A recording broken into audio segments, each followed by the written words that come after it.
the senior producer from NFL Films, co-host of ESPN's NFL Matchup Show. It's one Greg Cosell, who is still trying to pour over Week 1 tape from the entire league. I was joking with him. He's got to clone himself, Steve. He's going to find all the time to be able to do that. But let's jump right in, Greg, and first revisit Week 1 for the Bills against the Steelers. I know I'm not telling you anything you don't know, but 44% of their offensive play calls come out of 4 or 5 wide. They're even more spread out than they ever were last year in Week 1. Wasn't terribly successful, due more, I think, to some self-inflicted wounds than anything else, be it holding penalties or just missing on some throws. Yeah, I mean, they had 24 snaps in this game and 10 personnel with 4 wide. They were an empty on 24 snaps, I believe. So clearly we know what the Bills are, and that's the way they wanted to play. And it was interesting that the Steelers played the exact opposite defensively from the way in which they played Week 14 a year ago. A year ago, the Steelers were strong blitz, a lot of man coverage. This game, the Steelers were almost no blitz. I think they blitzed on 1 snap. They played zone coverage. They were very multiple in how they went about their front looks, even though they always ended up rushing 4. And they did a lot in the secondary. I mean, to me, guys, I thought their game plan approach was high percentage zone through disguise and late movement behind multiple front and 4-man rush looks. They featured a lot of stunts. Their goal was to take away the explosive pass play, make Allen be patient and precise in the short passing game. And, of course, the Bills don't really have any commitment to the run game. So it worked. It worked for the Steelers. Now, because the Bills' defense played so well, this was a very, very winnable game.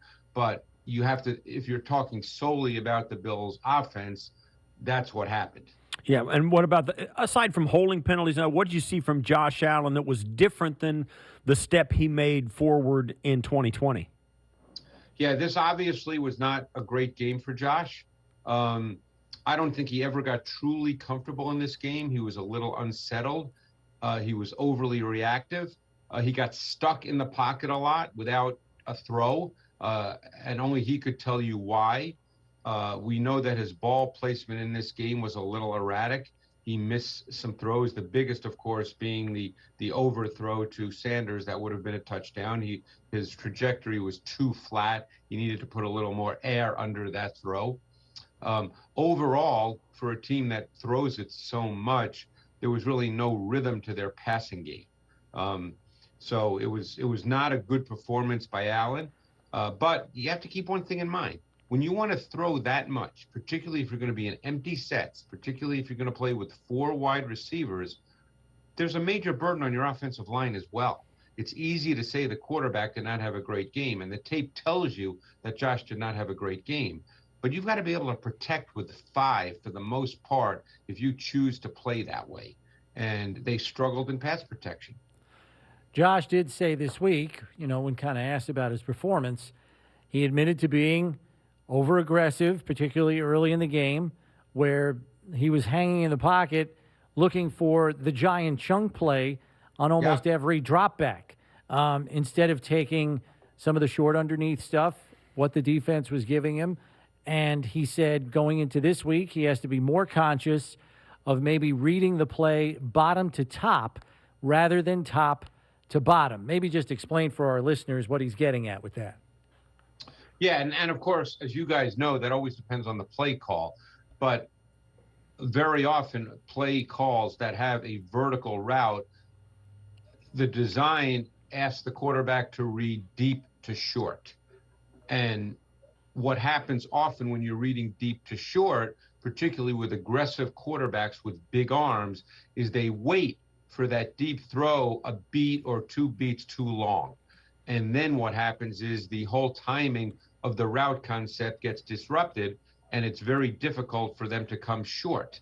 But it depends on how, of course, Miami chooses to play. But if you're playing a team that's going to play a lot of zone, as it became clear that Pittsburgh's game plan was, then what you want to do is, instead of waiting for those deeper throws, which are not going to be there, you want to get rid of the ball quickly and take the underneath throws that are there for you. So that's essentially what happened in that game, is he kept waiting for the deeper routes to develop, and they weren't there. And then you get stuck, because then it becomes too late. Given the fact that Miami's defense is not Pittsburgh defense and vice versa, can Miami duplicate what Pittsburgh did? Well, they can. We sort of, again, for whatever it's worth, Steve, we have a template from last year. Week 2, we know that Miami played a ton of man, and Josh and the Bills ate them up. Then did they play them in the final game? Was it last year? Yes, Week 17. Yeah. And then in that game, Miami played a lot more zone, and Josh and the Bills still ate them up. But Miami is a difficult defense to play against. They're another team that does a lot of disguise, a lot of late movement, a lot of multiple front looks, at times what we call amoeba fronts, where no one has their hand on the ground, with a lot of movement before the snap of the ball. So this is a difficult defense to play against. I think when all's said and done, obviously the offense has to be better. The pass protection has to be better. And Josh has to be better. Look, we spoke about the fact that if there were some throws that he didn't miss, particularly the Sanders one, we'd be having a different conversation. But that's one play or two plays. And yes, they can often be the difference between winning and losing. But when you're coaching someone, you're coaching them to do it right every single time. And that's Josh has to play better, and I'm sure he knows that. One thing that Miami maintained as part of their defense here in Week 1 anyway against New England was their propensity to blitz.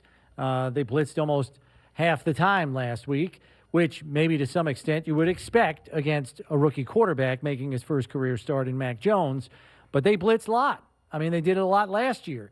Yeah. The other thing, too, though, Greg, is I remember there were times against the Bills last year where Flores put 6, sometimes 7 defensive backs on the field defensively against the Bills. Do we believe there's a chance that could happen again? Well, it's funny you say that, because there were three or four snaps against Justin Herbert and the Chargers last year in which Miami had 8 defensive backs on the field. So, yes, that could well happen. I think if the Bills stick to plan, what we think their plan is, and of course that can change, you never know. But if the Bills stick to plan and play meaningful percentage snaps with 4 wide, continue to play a lot of empty, you could well see that. And I think that with those players on the field, they have speed, so you can blitz from that as well. And that makes it particularly difficult for offensive linemen, because now you're getting players who are far more athletic with speed involved as pass rushers. So keep continuing with the trajectory of this game and what's going to happen. What about on the other side of the football with Tua and the offense and the step it took forward for Miami when they start – when Tua, and it looks like Tua is better than he was a year ago. He seems better physically. They're saying he's throwing the ball better. He looks like he's more willing to push it down the field than he was a year ago. What does Miami's offense look like compared to where it was a year ago? I would say that Miami's offense is very condensed. Tua is, to me, I don't think he's an overly talented thrower of the football. I think you have to understand what he is, and I think the previous coaching staff knew that, and I think this coaching staff is essentially finding out the same thing. He's purely a timing rhythm passer. He works the quick game, the 5-step drop game, the bang play action pass game, the RPO game. He needs the throw to be defined at the top of his drop so he can deliver within the timing and structure of the play design. He's not really a second reaction player. He's got a very quick drop, really quick feet on his drop, but not very quick feet when he moves. He's really kind of a pocket player, and it has to be defined, and it has to happen within structure. That's what Tua essentially is. Now, the key player, I think, will, as time develops, and it started Week 1, will be Jaylen Waddle. He's their movement player. He's the motion player, the movement player. I think they're going to continue to find ways to get him the ball. They're going to have to be a run after the catch pass game for the most part. Now, Having said that, can you throw fades? Of course, fades not an arm strength throw, Steve. You know that. There's certain throws you can make that are deeper down the field that are not arm strength throws. But this is going to be a quick passing game and to get the ball in the hands of playmakers. Now, we know Will Fuller is out again, but Parker's a big body who can run after catch, and Waddle obviously can run after catch. So looking at that, because I was watching some of the game last week between the Dolphins and the Patriots, there were times where when the route wasn't clearly defined, as you said, Greg, he'd hang in the pocket, and some of his decisions weren't the best. He had one late over the middle that should have been picked off and wasn't, fortunately for him and the Dolphins. So how do the Bills, what's the best recipe for putting him in those kinds of situations? Is it basically overplaying his first read and shutting that off? Like, what do you do defensively there? Well, I think you have to understand what their pass game is, take away those throws. See, that started to happen last year, Chris. It's funny you mentioned that because Tua got off to a pretty good start last year. Everything was quick game, rhythmic, and then defenses started to take that away. And then that's when Tua started to struggle, which is why essentially I would assume he got benched. So you've got to, in some ways, it starts with your coverage. You've got to take away a lot of those quick game throws because those throws don't get taken away with pressure, Chris. Those throws get taken away with coverage because you're not going to get there on a 3-step or a quick 5-step drop unless you force him to have to sit there. So that happens with coverage. But it's funny what you mentioned about when he moved around because he's got some reckless, undisciplined tendencies when he's forced to move out of the pocket. Contrary to what a lot of people thought coming out of Alabama, and I didn't think this was the case at all watching his college tape, second reaction playmaking is not his game. He's a pocket rhythmic player. So that's what you have to take away. And that really in some ways starts with understanding the routes and the route concepts based on personnel, formation, and receiver splits. So just to be clear, the best way to defend Tua is to take away the initial read and make him an improvisational quarterback where he is not as strong. Or make him have to sit in the pocket, yes. Yeah. One or the other, yes. When the ball comes out on time, certainly that's one way to negate a really good pass rush, even a great pass rush. Last week, it seemed like Ed Oliver showed up in a big way for the Bills defense. What do you think about, and people have been asking about how good Ed Oliver could be. Can he be one of those defensive tackles that helps in the pass rush? What did you think about Ed Oliver in the game he played last week against Pittsburgh and going forward? Yeah, I mean, Ed Oliver just looks like a bigger man now. He looked like he gained some weight since he came out. I think he's pretty powerful now. He's pretty explosive. He's a good athlete, and because of that, he's got some natural explosiveness to him. But they played 9 defensive linemen last week, of which Obata played the fewest snaps, 15. So they really play a lot of people, which obviously they want to do. And I saw that Basham was inactive, which kind of surprised me. I guess he was a healthy inactive. He's not hurt, right? No, he is not hurt. Yeah. So, I mean, that was interesting. But no, they played a lot of people. They get bodies in and out of there. Look, their defense played very, very well. I mean, the defense was not the issue last week at all. Their defense played extremely well. I thought Oliver played well. I thought the entire front group played well. Some of the plays late in the game became magnified simply because of the nature of the game. When when Big Ben hit a couple of passes late in the fourth quarter, one to Smith-Schuster sort of on the slot fade, and the other, I guess, to Claypool on the crosser, both versus Johnson. But for the most part, this defense played extremely well. Looking at the other half of the division, they play each other as well. Patriots, Jets, Mac Jones, Zach Wilson, 2 rookie quarterbacks making their second career starts. What did you pull from each of their debuts last week, and how do you think that could play into this week? Well, I thought Mac Jones actually played extremely well.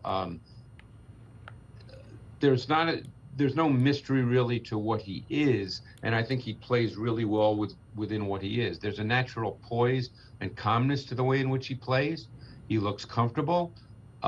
He trusts his protection, which is in some ways surprising to me because he didn't face a lot of pressure at Alabama, and when he does face some pressure, he doesn't speed up his mechanics. And the other point I'd make, which I think is a really important point about Mac Jones, he has an innate feel for what's pressure and what's not pressure in the NFL. Because just having bodies around you in the NFL is not necessarily pressure. And, you know, we have all these analytics now that talk about that say, well, if there's a defender within 2 yards of you, you're under pressure. That's not necessarily true. You know, it depends where they are and when you're delivering the ball. I think he manages the pocket extremely well. I was impressed with his performance against a very difficult defense. As we know, we just spoke about Miami's defense. Zach Wilson, I was impressed with him as well. He was under major duress for a good part of that game. And I thought that he hung in there. He played with great mental toughness, physical toughness. He was resilient. There were certain throws in which you saw nuanced play from the pocket and understanding of how to manipulate defenders. He's clearly has a live, loose arm. He's got really light feet. So I thought, you know, both quarterbacks actually played very well in my view. One other matchup I wanted to ask you about was the Mahomes and the Chiefs. I don't know if escaped is the right word, but they had a really good game against the Cleveland Browns. Baker Mayfield giving the Browns a chance to win it late before he tried to throw it away and gave up the interception. Of course, Baltimore's Monday night game against Las Vegas. What do you see in this matchup? Can the Ravens' defense cause problems for Mahomes like no other defense has been able to thus far in his career? Well, they didn't last year, and they had all their people. They're down players in the secondary, Steve. Right. And last year they played week 3, and they had everybody, and Mahomes threw for 385 and 4 touchdowns. And that was the most passing yards that the Ravens gave up a year ago. And last year in that week 3 game, they were heavy man coverage and heavy blitz, and Mahomes ate them up. Now they're down people. So I don't know what their approach is going to be. I don't know what Wink Martindale thinks this week, given that he doesn't have the players. Keep in mind, last year in that game, Jimmy Smith was the matchup on Kelsey, and obviously that means you have to have other corners to play their wide receivers. Yeah. And I don't even know what Jimmy Smith's status is this week because he didn't play this past week, and I don't know if he practiced this week, so I don't know. We know Peters is out. Yeah. Westry, who played meaningful snaps this past week 1, he's out. So they may have to change their approach. I don't know if they can truly try to match up as they did a year ago. And as I said, they didn't do it very well. Not to mention the fact that their offense is still riddled with injuries. They're short at running back. Bateman's still not back from injury. And Marquise Brown, I think, got dinged. So yeah, keep in mind that in that week 3 game last year, Lamar Jackson threw for 97 yards. He might throw for that much again because he's got nobody left to throw to except Mark Andrews and Sammy Watkins. It's crazy. And we'll see what their plan is. You know, obviously they're a running football team, and it's built on Lamar. It starts there. So we'll see what, you know, I don't have a great sense of how Baltimore is going to come out in this game, given all their injuries. Yeah, right. It's not looking good. Greg, as always, we thank you for the time and the insight. Enjoy the games this weekend. We'll catch up with you next week. All right, guys. Appreciate it. Thanks so much.